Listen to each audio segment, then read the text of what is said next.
Hey everybody, welcome back to Gideon Stuff. Today we're going over 10 knives that I think are underrated.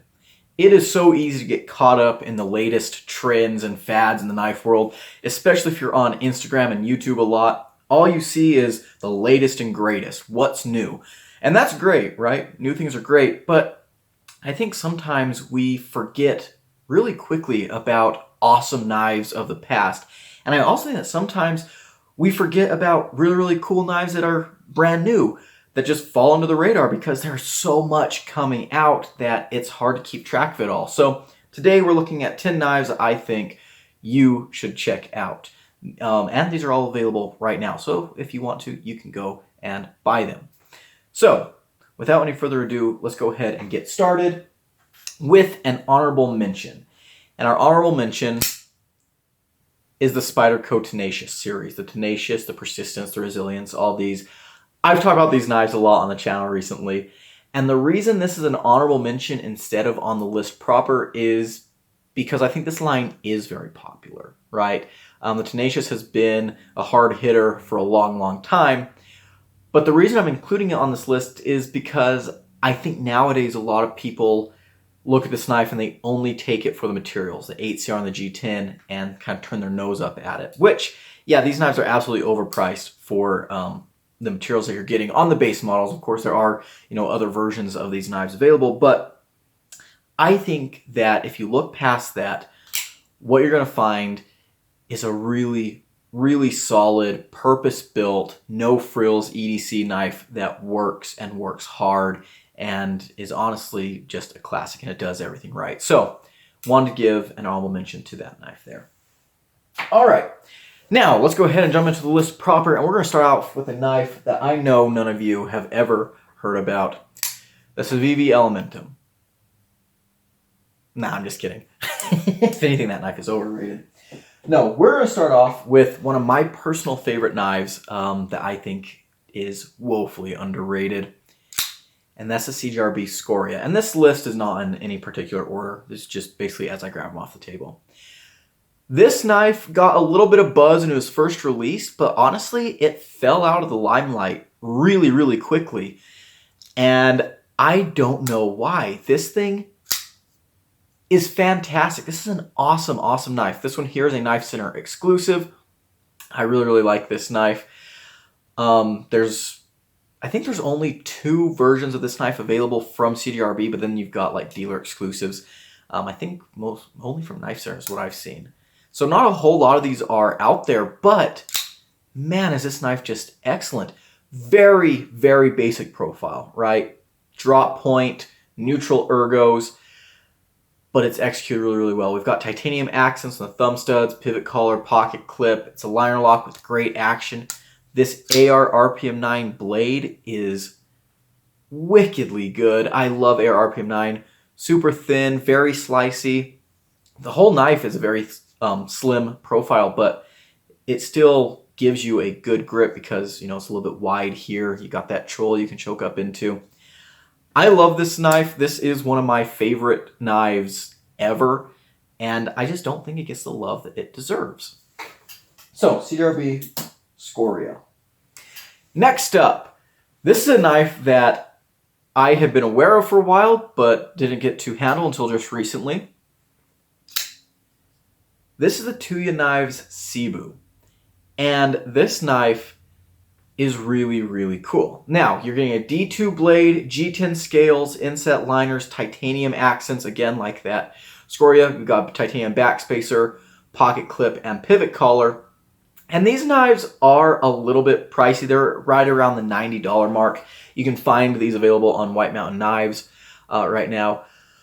But I gotta say, kind of like that Tenacious, you should take this knife for more than the materials. And yeah, it's got the titanium accent, so that's going to add a little bit of a price as well. But look how beautifully contoured and shaped that G10 is. I love G10 that has like that wood grain look. The action on this knife is bonkers. It feels like it should be loose, but we have no play at all. Really, really cool, very useful, large Wharncliffe blade. The ergonomics are fantastic because these handles are contoured and big. This is a very big knife, but man, it feels great in hand, and it's lightweight. It's a big knife that's not going to weigh you down, so I really, really appreciate that. Again, that action is just incredible. If you're someone that likes big Wharncliffes, this is a must. It feels so nice. Again, it's a knife that kind of transcends the price you're paying for it. Really, really cool knife. Next up, one of my favorite knives I reviewed last year, the Real Steel Soulless Lite. This knife is absolutely amazing. It's a slip joint. We got pocket clip. There's lots of different versions of this knife available. You can find some of them on sale for around the $25 price point. Some of them get a little bit more expensive with different materials, things like that. But this thing is wonderful. This is probably my favorite slip joint. Thin, lightweight, easy to carry, great ergos, good walk and talk. It's got a long pull here instead of a nail nick or anything. And this one here is a really, really classy looking knife. This is a fantastic modern slip joint. If you're someone that lives in a place that has stupid laws, this is a great knife for you. D2 blade, G10 scales on this particular one. Yeah, it's really, really cool. I do have a full review of this if you're interested. I also have a full review of the Scoria. I don't have a review of the Cebu out yet, but I'm working on that. I'll try to remember from now on when I have a review of a knife, I'll make mention of it. Next knife, and this is one that I kind of get why not a whole lot of people talk about. It's got some things that are kind of anti-modern knife world, but that is the Rake P865. And I just realized we've done 3 Wharncliffes in a row. That's surprising. I'm usually not a Wharncliffe guy, but all 3 of these are really, really great knives. So this knife, one of the reasons I think that it may not be super popular is because it's running on washers, which personally I love, but some people might not. And it only has a single thumb stud for deployment. So it's not very fidget friendly. It's not very lefty friendly. But the knife itself is excellent. 14C28N blade. This particular version has this multicolored blue and black G10. Great access to the liner. The action is honestly amazing. If you're someone like me who really loves a washer action, yeah, that's good. That's good right there. I think it feels fantastic. It's a long knife, but not a big knife. Pretty lightweight, neutral ergos. That Wharncliffe blade, super useful for poking, utility cuts, very acute tip. This is going to be a pretty, functional EDC knife. Full backspacer, which I really think is cool. To me, this knife kind of reminds me of if a general purpose work knife and maybe a gents style carry had a baby. It's kind of got that sleek profile of a gents knife, but it's got like the washers and the utility of a, working knife. Just a really, really cool knife, so definitely check that one out. Next up, another CGRB, and this is a fairly new one that I think isn't getting a whole lot of love. The CGRB Resource. I have a full review of this knife. Do not have a review of the Rake yet. I highly recommend you watch that review. I was not the biggest fan of this knife out of the box, but man, it grew on me, and I can say right now, I love this knife. This is a great knife. Air RPM 9, G10, Dirk Pinkerton design. Fantastic action. Thumb studs and this big fuller here. This is a big, robust, kind of heavy-duty knife. You can see how much room I got there on that handle. Definitely a working knife, right? This is a knife that you can kind of push into some heavier duty rolls. We've got a very, kind of bushcraft inspired look. But yeah, this thing, I beat the snot out of this on the ranch, and I was really, really impressed with it. Air RPM 9, by the way, is a great steel for everyday users. It's decently tough. It's got good stainlessness. The edge retention is completely fine, in my opinion, and it's easy to sharpen up. So I'm a big, big fan of Air RPM 9. But yeah, great, great knife. Definitely a little bit underrated, I think. And part of that might be because it's a big, heavy folder. But honestly, it's not as heavy as it could be, right? It is heavy, but it could be worse.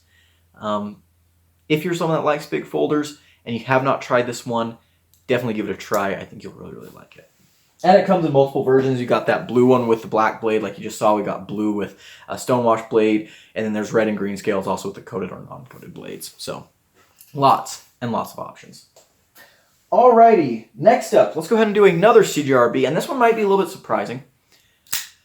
The CGRB Feld Spar. Now, you guys know this is one of my favorite EDC knife designs of all time. I love the Feld Spar, and I think it really did have its day in the limelight. It was, for a while, heralded as one of the better budget EDC knives ever made. The reason I'm putting it on this list, though, is because I think with the release of the Pyrite, which I've got one right here, a lot of people have kind of, pushed the Feld Spar to the back of their mind in favor of the Pyrite. And don't get me wrong, the Pyrite is a fantastic knife, and I love the Pyrite. But I do think the Feld Spar offers some things that the Pyrite doesn't. I think it's got superior ergonomics. It's a little bit bigger, it's kind of in between the size of the regular Pyrite and the Pyrite XL. It's got a really, really nice pokey blade. It's a liner lock. You can now actually get these in button lock versions too now. But really, really cool knife. You can get AR RPM 9 versions or D2 versions. I think you can still get, although I think Arsenal's trying to shift everything to AR RPM 9. This one here has a flat scales. Base versions come with the contoured scales. I just think this is a really, really great knife. And just because the Pyrite is awesome doesn't mean that people should forget about the Feld Spar. The Feld Spar is still an amazing knife, and honestly, it might be the knife for you over the Pyrite, right? Again, I think this fills some niches that the Pyrite doesn't. I think it's, personally for me, this is a better size. The full-size Feld Spar, there is a mini, but I like the size of the regular Feld Spar better than the regular Pyrite. The action's also really, really nice. I do prefer liner locks to button locks in certain instances. But yeah, great, great knife. Definitely one that deserves, a little bit of love. Alrighty, next up. This one is kind of the reason I decided to make this whole video. The Sincut Tainan. This knife here, and excuse my refinished blade. I did a mod because I hate bead blasts. In my opinion, this knife here never got the respect it deserves. And I think there's a couple reasons for that. It's a little bit of a smaller knife, and it's a steel frame lock. It was also one of the more expensive Sincuts. I think this was around like the $55 price range. Tin CR steel, so basically VG tin. But I think this knife is absolutely fantastic. The ergos for a small, slim knife, they fit my hand so, so well. You got a big cholla here that you can choke up into. The Tin CR steel performs great. And the action on this thing is phenomenal. This is one of the snappiest flippers in my collection. Heck, it's one of the snappiest flippers I have ever experienced. Oh my goodness. Very smooth on the close. The steel scales give it a little bit of weight, which I think is a good thing. It's a little bit hefty.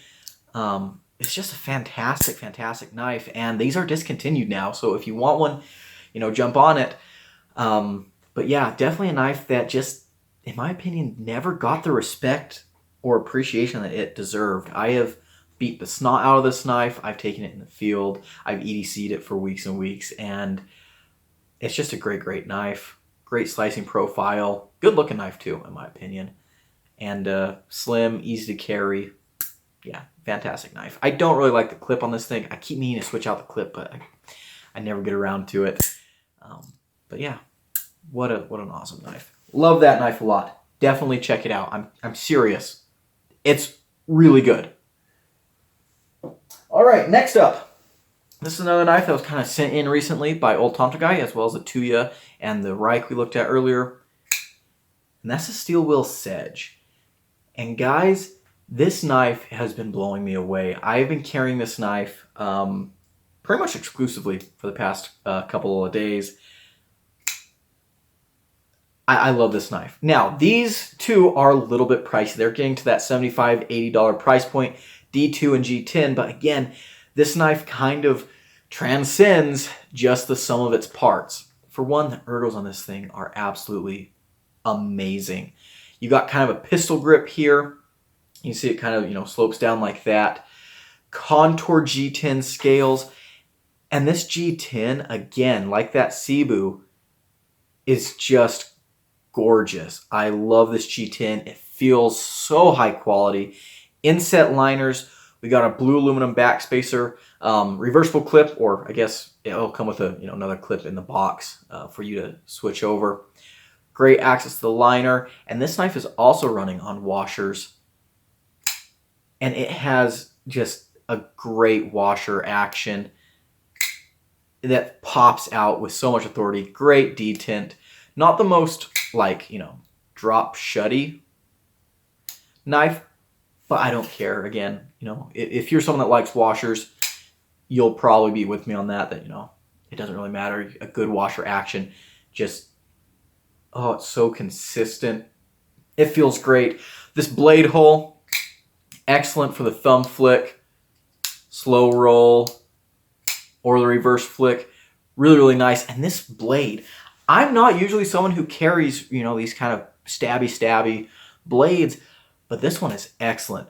Full flat grind, as you can see there. You know, you can get to your utility cuts really easily. It slices very nicely. Look how cute that tip is. Like, holy cow. Again, D2 steel. This knife performs excellently. And again, you know, a knife that really is not my style, but I'm completely falling in love with, and a knife that I can recommend despite the price seeming a little bit excessive. Yeah, there's multiple versions of this. You can also get one with a coated blade, gray G10 scales, and a red backspacer, which looks really, really cool. Yeah, just an excellent knife. I have really, really enjoyed carrying this. I think Steel Wheel as a company is also underrated. I know people really, really love like the Modus and the Cut Jack, which are good knives, right? I've got a Modus somewhere. But yeah, this thing here, this one is really, really nice. Ultra premium feeling. I really, really love it. So definitely give that one a look. All right, let's go ahead and take a look at one from Kooby. This is the Kooby Drake. Now, the Kooby Drake, I think there's multiple sizes and versions of it, because when you look at Kooby's site or you look at Kooby knives on Amazon, there's several knives that are called the Kooby Drake that share elements of this, like kind of with the blade shape and stuff, but they're different sizes, different materials, and slightly different designs. This is from what I can tell, like the large Drake. This is a 3.9-inch blade. I love this knife. I do have a review of this one. Oh my goodness, I've been forgetting to say what I have reviews of. What have we gone over? The Feld Spar, I've got several videos about the Feld Spar. The Tyan, I do have a review about. It's a kind of older video. And the Steel Wheel review coming sometime. This knife I do also have a review of. But the action on this thing is absolutely fantastic. It's an action that's unlike anything else I felt. It's very weird. It's on bearings. It's very smooth. But it also feels a lot like washers. It has kind of that consistent, like, I don't know how to describe it, but really, really good action. Ergos are excellent.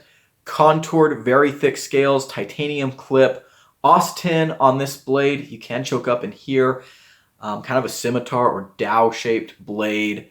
Very good for slicing.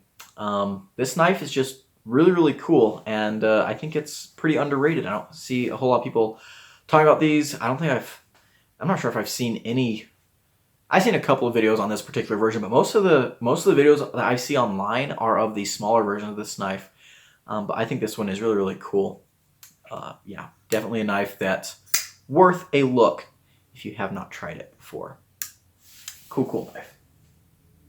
And our last one to finish us off is a fixed blade. Yes, I talk about this knife a lot. I do have a full review of this. The Sencut Waxahachie. Guys, I love this knife. I absolutely love this knife. This is one of my favorite carry knives. I EDC this knife all the time. And it does so much right. Very neutral grip, slightly contoured by Carter scales, hand filling, great jimping. You can get a good grip on this knife. It's a great size for an EDC fixed blade, 9CR steel. This is a knife that you can use as a hunting knife, a basic EDC knife. It's just really, really nice. I love it. And these are also discontinued. So, you know, if you want one, go ahead and jump on it. I can highly recommend it. I think that Kooby might also be discontinued. I'm not sure though. I see them around every once in a while, so you know they're out there on Amazon. But yeah, great knife. I cannot tell you how much I like this knife. Just watch the review. I've also featured this in several other videos about like gear dumps and things like that. So definitely a great knife. Classic in my opinion. This is one of Sinkut's best that they've ever done. By far. Great knife. Kydex sheath. Comes with a Civivi T-clip, which is, you know, a pretty cool system. It works out. But yeah, if you don't like all that, definitely be easy to make a new sheath for this or get something that you do like. So there we go, guys. Those are my picks for 10 really underrated knives. I want to hear from you. What do you think is your favorite from this list, or what are some knives that you would say are underrated but really good? This was more of a budget-focused list. Maybe I'll make a premium list one of these days. I don't really review a whole lot of premium knives, so might be a short list, but definitely these are some knives that I think are really cool. Before we close out, quick shout out to our channel members. Old Tonto Guy, who sent 3 of the knives that we featured on this video were sent in to the channel by Old Tonto Guy. I really appreciate it. He's a member at the Cowboy level. And Sharpened Blade is also a member at the Cowboy level. So shout out Sharpened Blade. Also check out his channel. He's a great guy. Also, if you want to become a member and get access to exclusive perks and giveaways, I'm actually planning on doing a members only giveaway once we hit 8 members. So I'll talk more about that in other videos and stuff. But if you're interested in joining all that, hit the join button down below. We'd love to have you. And I want to say too, one of the perks for members at the Cowboy Plus level is that you get shout outs in videos like I just did. If you're a member and you watch one of my videos and I didn't shout you out and you're a Cowboy or higher and you're like, what the heck is up with that? You probably join the membership after I record the video. In which case, I will be calling you out in the next video I record after you join. So if you joined and you don't hear, you know, a shout out in one of my videos, don't worry. The video is probably just recorded before you joined. So I think that's it. Thank you guys so much for watching. If you enjoyed this video, leave it a like, comment below, and subscribe. I've been Gideon, and I'll see you in the next one. Adios.